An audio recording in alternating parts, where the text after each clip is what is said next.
Hey guys, welcome back. It is your favorite Gimp of the Limp, and I'm back with a little bit more of Blood Red Skies. Probably going to run another round or two and then cut it at that point for some final thoughts. But I want to take and get this little furball finished off that we had started in the previous round. Now, we see I did put a little stack of these boom tokens right here, and that was to make sure I remembered to address that I had made a mistake with him, and I went ahead and corrected it because it was a dumb mistake, and I'm not going to let that one slide because I wasn't thinking about the fact I'm so used to X-Wing where you only shoot once, generally speaking. Sometimes you can shoot twice, but you only shoot once, and it's during the shooting phase. And this one, it's shoot and then move and then pilot action, which could be a shoot. So for him, not taking the advantage like I had done in the previous round, so he would go in a different order, would have made more sense in X-Wing than it does in Blood Red Skies, because it puts him in a good position to where he can shoot this guy.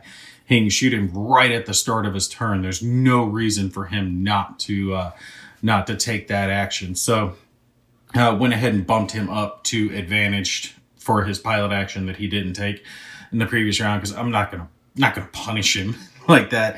Definitely going to get it going. So we're going to jump right back into it. Now, we are going to have a tie here at one point when it comes to the advantage level, because we do have one pilot skill 4 here, and this one's 4, but he's neutral, so that's not going to matter. But every other plane is advantaged.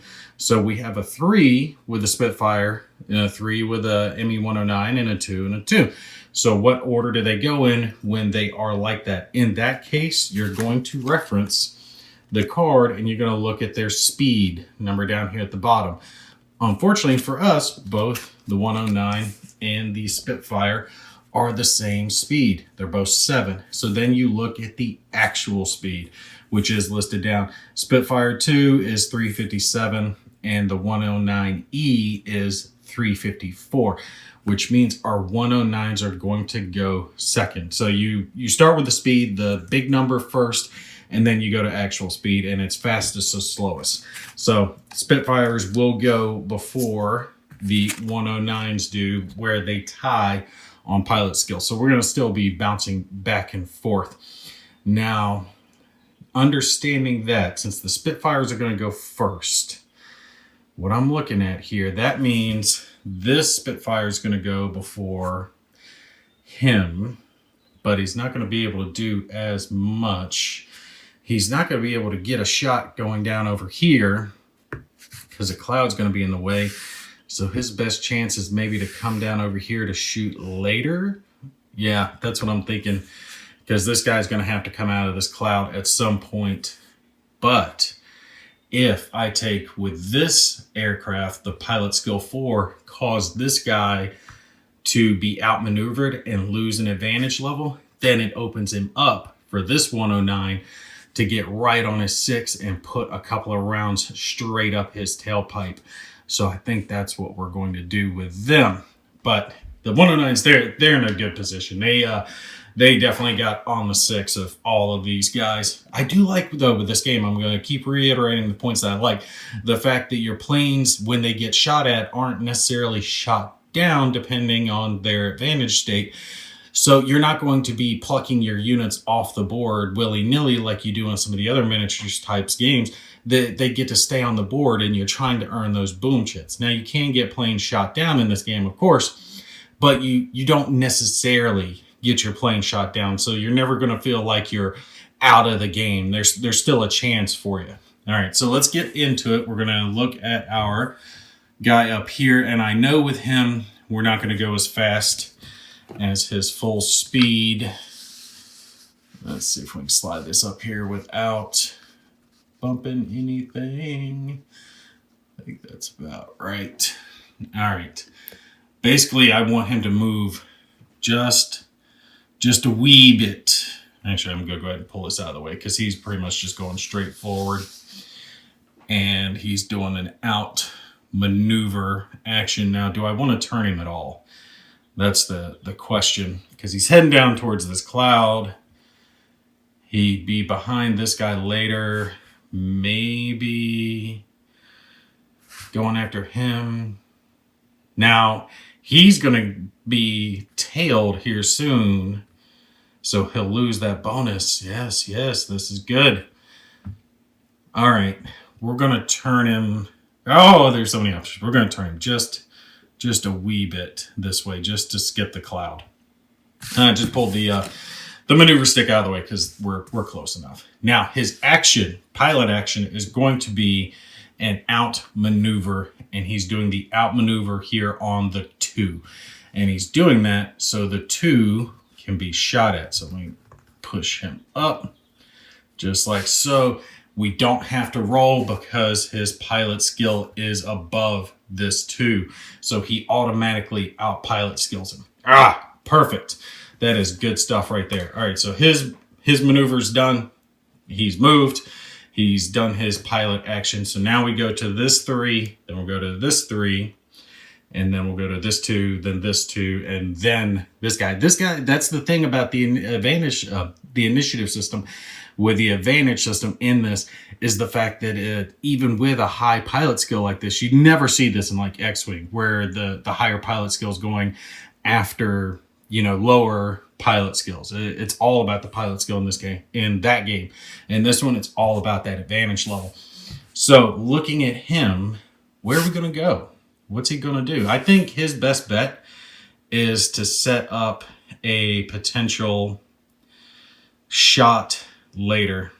That's his, maybe get this 2 when he comes around the cloud, I think is really all he can do. And maybe keep himself safe from getting some return fire later. So we're going to move him up. He has to move at least the 4, and he can move up to the 7. I think 6, maybe right about here. And turn him just a bit, so he can potentially go after this 2 later on. So we'll leave him finished right there. No pilot action for him. Unfortunately, just nothing he can get going. He can't get a shot through the cloud at anyone. All right, so that was our 3 here for the Spitfires. Now we've got the 3 here for the 109s, and this is perfect setup to wipe this 2 out. The outmaneuver to bring him down, and now he's advantaged. He's got the ability to get the shot on him, working together. Oh, okay. I was just eyeballing the rules when it comes to tailing, and he was set up perfectly for a tailing maneuver here because he can move forward and be immediately on his 6 and just light him up. He automatically puts him down into a disadvantaged state, and you're doing this for the chance to get a good attack off. And the thing of it is that's why you want to have those wingmen. You want to have a covering plane. He didn't have him in a tailing state because this aircraft was keeping him under fire, so having his gun pointed at him. But now that this plane's pulled out and this one is here by himself, these 2 aren't covering him, so he's off here by himself. That's what you want to do, is get one, pick them off by themselves, and then take them out. So let's move him forward just a little bit. We're not going to go too far with him, just enough to get on there on his 6. Yeah, and we'll turn him just a little bit there at the end of his turn. All right, so he's finishing right there. Has him now in tailing, which means he automatically goes to the disadvantaged. No outmaneuver action needed. So you're doing this to set up directly into a firing attack. So now his pilot action is going to be to take his attack, which pilot skill 3 plus the 1 die. And I'm going to check just to make sure he doesn't get any bonus die for tailing or anything. Okay, so he's not going to get an extra die. No worries. That's still fine. We still got plenty of dice. Let's take and roll for it. See what he's going to get on his attack. Come on, big money. Well, he's got him. He's got the attack. Oh, and he's got the critical. He got the critical attack off. Oh, good stuff. He got 2 of those. Let's eyeball what the critical is. If during shooting you get more than one spade, it's a critical hit. Critical hits are harder to dodge and represent this. It's reduced by 1 when attempting to dodge. Oh, that's good stuff. All right, so let's grab a boom chit. Now what this is going to do is, just like I've addressed it before, keep bumping the aircraft. When he's hit, he automatically takes the boom chit, right? So you don't dodge to prevent the boom chit. He's automatically given that. So now the Spitfires have received 2 boom chits. They're halfway to being wiped out or taken out of the fight rather. But now he has to make his dodge attempt.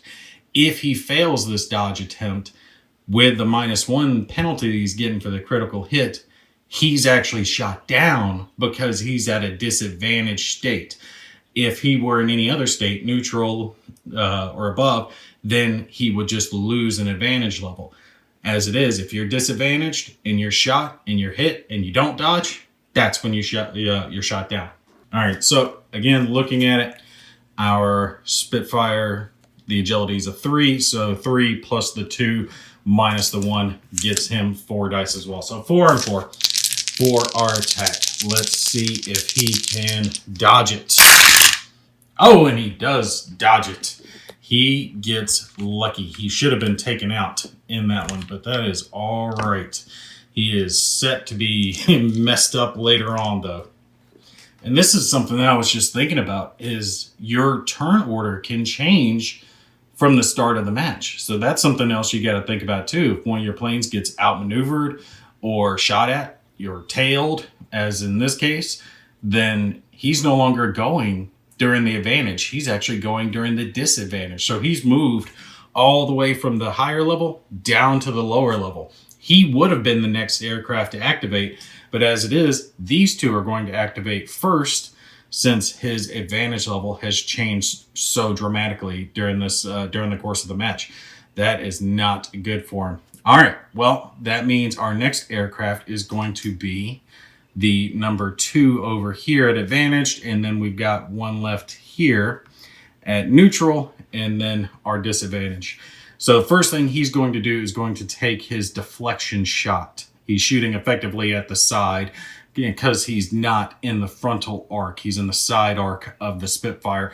Deflection shot does affected deflection shooting, use blank, use agility or speed plus that to dodge. Okay, so that's the difference. You can use your speed or your agility. Speed being a lot higher for a fighter, which means there's a very, very good chance he's going to dodge. But we will take our shot, which isn't a good chance because he's only 2.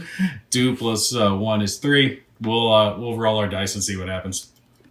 All right, so we got it. What? No, never mind. We've got our 3 die. I almost rolled 1 too many again. Let's take and roll him and see if he can get his spade. We need a 6, and he does get the 6. He gets the spade off with a nice screaming attack. Another boom chit applied to the Spitfires. They are just getting wiped out here. Now we've got to do the dodge attempt. He's obviously going to use his speed, which is 7, plus his pilot skill of 4, which means he's actually got an 11, which means I can roll 1 extra die after rolling the 10 that come with a base kit. So let's see if he's going to dodge.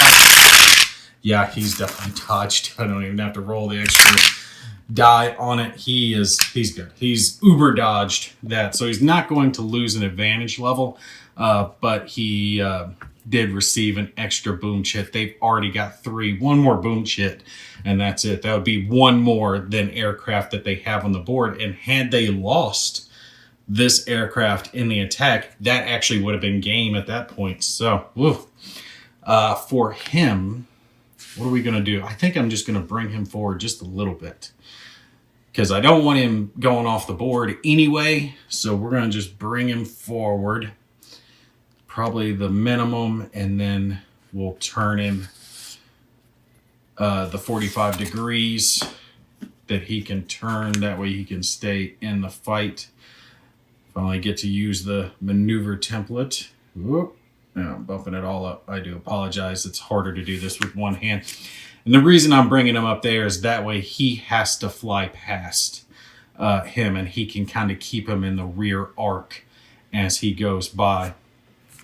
Although, I don't think that would count as tailing for him, would it? Yeah, that he would be putting himself in tailing, and he would be in line with that, so I don't think he can do that. I do not think he can do that. That would put him in too bad of a position. So we're going to have to probably do a little loop-de-loop here, unfortunately. All right, I just realized that I'm making a mistake putting myself in tailing. We're not going to do it. He's not going to make his 45. He's going to burn advantage so he can come down a little bit farther and do a 180-degree turn at the end of his maneuver. And then his pilot action could be shooting, but he'll have to wait till the next turn because we're going to bring him back up to advantaged instead. Yeah, that's a better idea. So have that be his thing. He'll burn advantage to make his turn so he can loop back around. I think that was a little far, but about there. Sorry, I'm guesstimating it, but I'm saving myself a little bit of time. I didn't think about what I was doing. I'm putting him right there in front of him, tailing. He would have automatically gone down to disadvantage because none of the other aircraft were covering him. So he had to shoot forward and do the burn advantage so he could get the harder turn to face back in this direction so they're not on his tail. And he can actually shoot again at the pilot, this number 4 here, on the next turn. Good stuff. All right, so that actually brings us to our last 2 Spitfires, and this guy is in a good position to scream up over here, maybe. Yeah, maybe do... Oh, I was thinking about doing a tight turn card, but that's not going to help him too much because he needs to get over there and point in that direction. And I don't want to burn advantage with him, but I kind of need to burn advantage with him so he can point over that way. But the cloud's in the way anyway, so he wouldn't be able to see him to keep him covered. So maybe get up over there. Not a whole lot of good choices. The Spitfires, I did not fly that well. I got them into some bad juju. So we'll just come up to the 7 and then do ourselves a 45-degree turn with him. Get him in a better spot here. Maybe point up towards those bad guys that are coming down and get him out of the line of fire of this number 2 down over here. Yeah, and for his action, for his pilot action, we're going to climb because he cannot shoot, but that'll put him back into an advantage spot. So at least he's decent there. Perfect. All right. And number 2 here can't burn advantage, so he's just got to get the F out of Dodge. Yeah, he's in bad juju. He has got to get out of here. He's going to be taking fire. We're going to maybe just race him into the clouds, maybe, and put him right about there. And I guess burn advantage, or not burn advantage, do pilot action, or is he turning? Yeah, we'll turn a little bit this way. Just a little bit towards that cloud, and he'll climb, so at least he's getting some advantage back and won't be able to be shot down immediately. So that finishes out that round. And actually, guys, I think we're going to go ahead and call the match here because even if I ran it one more round, I have a feeling that they would take and lose very quickly because this 3 is advantaged. The 4 be able to pull up and he could get over here on top of this 2, get him to disadvantaged probably very quickly. More than likely, there's a good chance that they'd be able to get a shot off the 109s would and get one last boom chit at a minimum to go ahead and win the match. So we're going to go ahead and call it. I've shown you guys the majority of the basics of the game, which is what I wanted you guys to see. Now, I'll go ahead and throw some pictures on screen now of some of the other different types of aircraft that they have. There's multiple, I mean, pretty much anything. And like I said, there's the ability to resin print some if you want to go down that route as well. You can easily see that you can paint your own miniatures when it comes to this game. Some people were saying that the stickers that come with this game are not that good. You're right. They're basic stickers.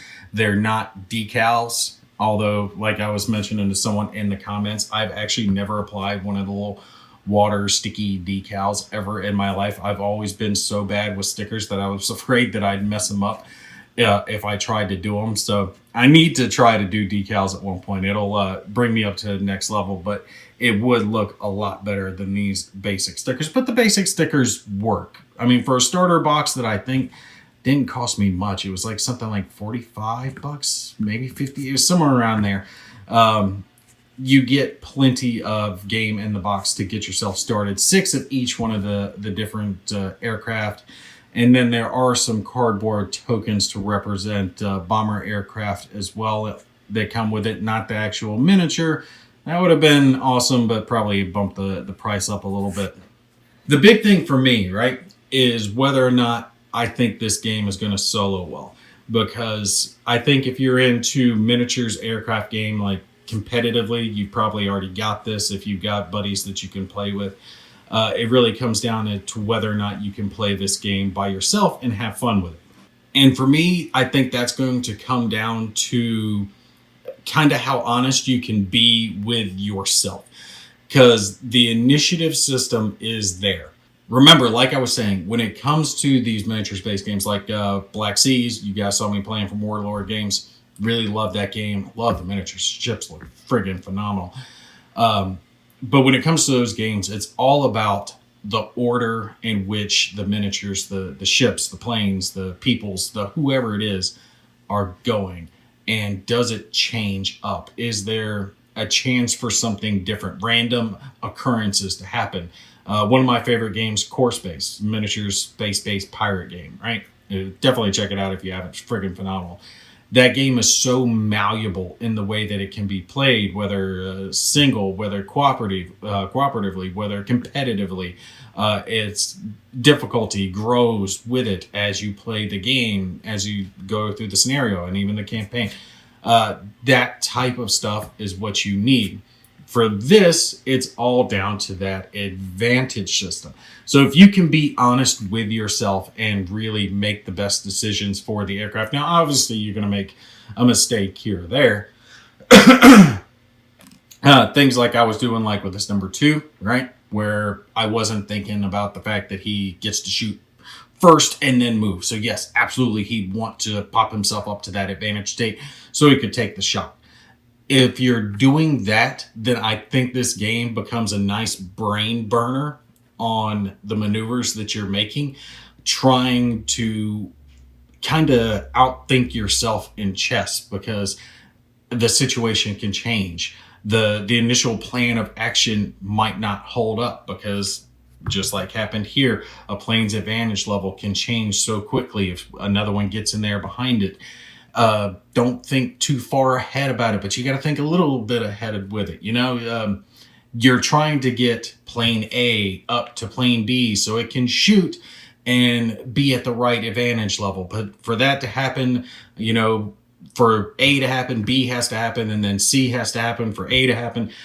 That's what I like about this game when it comes to the advantage level. There's a lot of moving parts, but there's not so many moving parts that it's not easy to play once you get the basics of it. So yes, I think you can solo Blood Red Skies and have fun with it, especially if you do something probably scenario-based.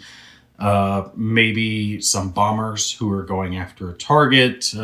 Maybe they're trying to get across the map, for an example, and the fighters are trying to cover them. The other fighters are coming in.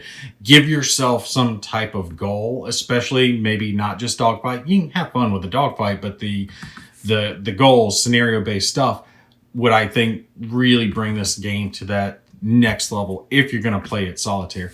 And plus, the miniatures are just fun to paint if you're into that type of stuff. If you're into painting, if you're into World War II aircraft, you'll have fun with these guys. They're easy to paint. They'll look good on the table, you know, all that good stuff. So multiple avenues for someone who's into the hobby to enjoy it. Definitely recommend the decals over the stickers that come with it. Sorry to hate on your stickers, but they're not that good. So yes, you can solo it, you can have fun with it, but you got to be honest with yourself. It's probably not the best choice, I would say, but I think it stands like a much better chance to be soloed and have fun with than a game like Wings of Glory, for example. And the reason I say that is because the pre-plotted hidden maneuvers that come with a game like Wings of Glory or the other Glory ones, I forget the specific names from, you know, there's the Mars version where you've got the little Mars attacks robots versus World War II, World War One biplanes and triplanes. I mean, it looks awesome. I would love to play it, but I don't think it will solo very well because you have to lay out the cards for each one. And the big thing in that game is trying to anticipate your opponent's maneuvers. Here, the maneuvers aren't necessarily hidden. You kind of know where someone's going to go. You just have to wonder, are they going to turn left or right? A lot easier to solo this than it is having pre-plotted hidden maneuvers to worry about. So yeah, come up with a scenario. You can even do ground-based ones where you've got little targets or islands, recreate Wake Island or Henderson Field, Wildcats versus Zeros, all that good stuff. I think you could have definitely a lot of fun with it, solitaire or competitively, whichever way you want to go with it. Fun little game. Love the initiative system. I think that's the fun part that really takes this game to the next level on which... not just getting the aircraft into the line of fire to shoot, but you have to be at that right level to do it. And I will give the components good ratings as well, that they're nice and thick. You can almost hear it. Let me pull it close. You hear that? Like it almost clicks into place. It's not so hard that you can't push it with one hand, but it's stable. Right? You see what I'm saying? I've got it neutral right now and it's not going back and forth. So the components are well built. I don't think these are going to wear out over time so quickly. And that's a key thing with this game, especially since changing your advantage level is big. It's going to happen with these bases constantly.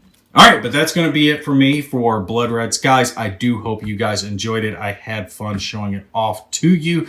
If there are any other games of this type that you guys want me to try out to see how well they solitaire, feel free to put it down in the comments and I will jump on it. I've got a few more in the pipe that are a little similar. That are finishing with little paint jobs and things like that, that I will have on the table for you guys very soon. All right, but that's going to be it for me. You guys take care. I'll see you in the next one.